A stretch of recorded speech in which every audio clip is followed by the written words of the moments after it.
तुम जब किसी को जम्हाई लेते देखते हो, तो तुम्हें भी जम्हाई क्यों आती है?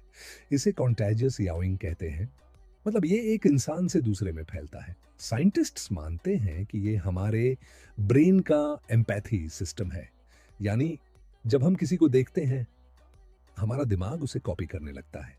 इसी वजह से हम दोस्तों और फैमिली के साथ ज्यादा यॉर्निंग शेयर करते हैं। और ये सिग्नल देता है कि हमारा दिमाग टायर्ड या रिलैक्स होना चाहता है।